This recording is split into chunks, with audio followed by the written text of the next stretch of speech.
वक्रतुंड महाकाय सूर्यकोटि समप्रभ निर्विघ्नं कुरु मे देव प्रसन्नो भव सर्वदा सर्वकार्येषु सर्वदा। गणेश प्रथम पूज्य गणपति विनायक गौरी सुत शंकर सुवन प्रथम पूज्य, किन अनेकानेक नामों से हम गणेश को पुकारते हैं। ये गणेश जो हमारे जीवन के प्रत्येक मंगल कार्य के अंदर प्रथम पूज्य है। ये गणेश जो हमारे घर की देहरी पर प्रथम अग्रगण्य होकर विराजित होते हैं और हमें सबसे प्रथम आशीर्वाद इन्हीं का प्राप्त होता है।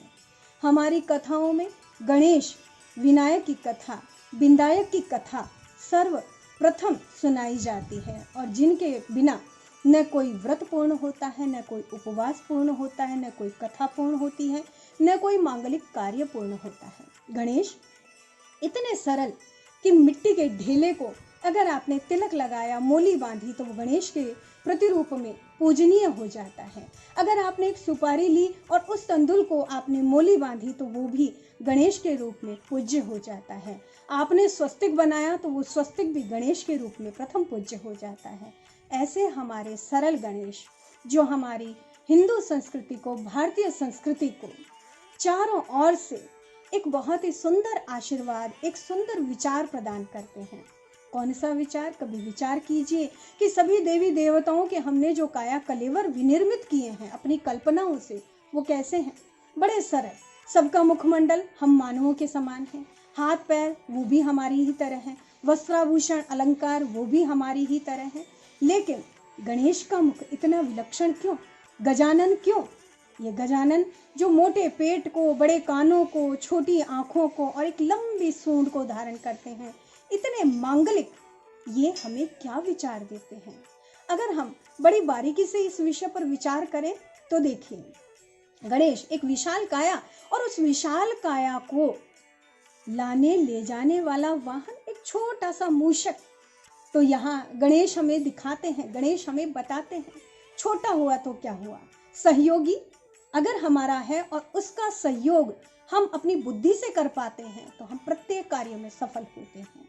गणेश जिनके छोटे छोटे चरण हमें ये बताते हैं कि धैर्य के साथ अगर आप लक्ष्य की ओर बढ़ते गए तो सफलता आपको शिरोधार्य करेगी।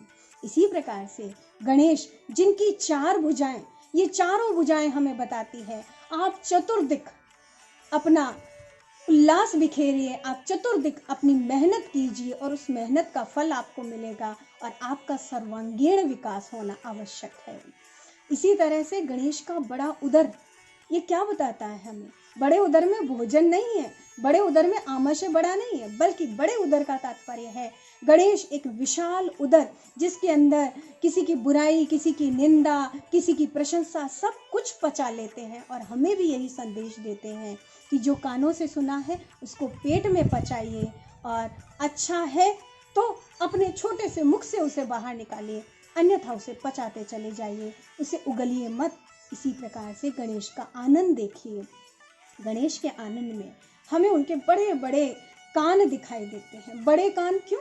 वास्तव में हमें बड़े कान वाला बनना चाहिए ताकि हम सबकी बातों को सुन सकें, किसी को दुर्दराएं नहीं, किसी को दूर न भेजें, बल्कि ये कहें आप अपना दुख, आप अपनी व्यथा, आप अपनी चिंता हमें दीजिए, हमें सुनाइए, क्योंकि एक अच्छा श्रोता होना अपने आप में सबसे बड़ी चीज़ है और ये गणेश हमारे सबसे बड़े श्रोता हैं।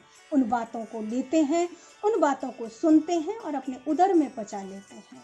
इसी प्रकार से गणेश की छोटी छोटी आँखें वो बताती हैं आपकी दृष्टि कैसी होनी चाहिए, सूक्ष्म होनी चाहिए, जो नीर क्षीर का विवेचन कर सके, निर्णय कर सके। ऐसी सूक्ष्म दृष्टि को ग्रहण कीजिए, सूक्ष्मता से किसी भी चीज का, किसी भी वृत्तांत का विवेचन कीजिए और फिर सत्य तक पहुंचिए।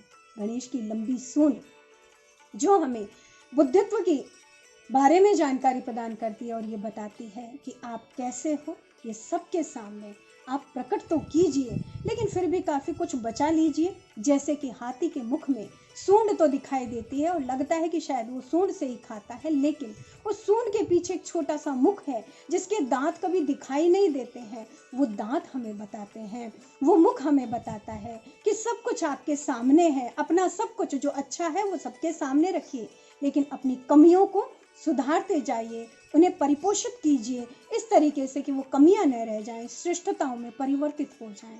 और गणेश का विशाल भाल वो हमें ये बताता है कि आप अगर बुद्धि के स्वामी हैं तो फिर आपका काया का लेवर कैसा है, आपके सहयोगी कैसे हैं, आप कहाँ रहते हैं, इससे कोई भी फर्क नहीं पड़ता है। आप अपने जीवन में उत्कृष्टता तक पहुंच ही जाएंगे। इसीलिए हम गणेश को बुद्धि के देवता के रूप में पूजा करते हैं। ये गणेश जो हमें ये बताते हैं कि बुद्धि से, मेहनत से, अगर ईमानदारी के साथ में आपने अपनी किसी भी कार्य के प्रति निष्ठा प्रदर्शित की तो रिद्धि, सिद्धि, शुभ और लाभ आपके चारों ओर बाहें फैलाए बैठे हुए नजर आएंगे। संपूर्ण सिद्धियां आपके समक्ष प्रस्तुत होंगी और आपके प्रत्येक कार्य के अंदर आपका सहयोग करेंगी और संसार आपको प्रथम पूज्य मानेगा, आपको सम्मान देगा।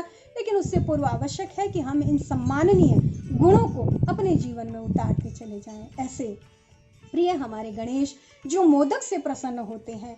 मोदक का तात्पर्य मिठास, मीठा, और गणेश को अगर मीठा प्रिय है तो गणेश यही कहते हैं कि हम मानव भी अपने विचारों को, अपनी वाणी को, अपने स्वभाव को मीठा बनाएं तो हम गणेश की प्रिय हो सकते हैं, समाज को भी प्रिय हो सकते हैं। और गणेश जिन पर दुर्वा दल चढ़ता है, किससे प्रसन्न हो रहे हैं? छोटी सी चीज से, दुर्वा से, जो यहाँ तहाँ कहीं भी आपको उपलब्ध हो जाती है। तो इसके साथ संदेश दे रहे हैं गणेश, प्रकृति के सामिप्य में रहिए, वनस्पतियों का पोषण कीजिए। और दुर्वा का एक महत्वपूर्ण गुण है शीतलता। शीतलता को अपने चरित्र में, अपनी वाणी में, अपने स्वभाव के अंदर आप मिश्रित कर लीजिए। फिर देखिए गणेश रिद्धि, सिद्धि, शुभ, लाभ सब हम पर प्रसन्न होते दिखाई देते हैं। गणेश को ज्योतिष के अंदर केतु का प्रतीक माना जाता है और गणेश को बुद्ध का कारक भी माना जाता है। बुद्ध अर्थात बुद्धि। तो हम किसी भी कार्य को करें, सर्वप्रथम आप गणेश जी को याद करें ताकि हम अपनी बुद्धि पर नियंत्रण रख सकें। सही और गलत का निर्णय करके अपनी वाणी को आप बोलना शुरू करें तो आपके जीवन के अंदर विजय ही विजय होगी, अच्छा ही अच्छा होगा। गणेश चतुर्थी भाद्रपद माह के शुक्ल पक्ष की चतुर्थी तिथि को आ चुकी है।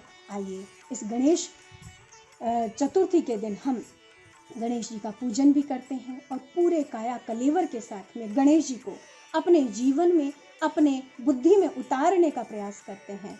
आप सभी को गणेश चतुर्थी पर अनंत शुभकामनाएं। धन्यवाद।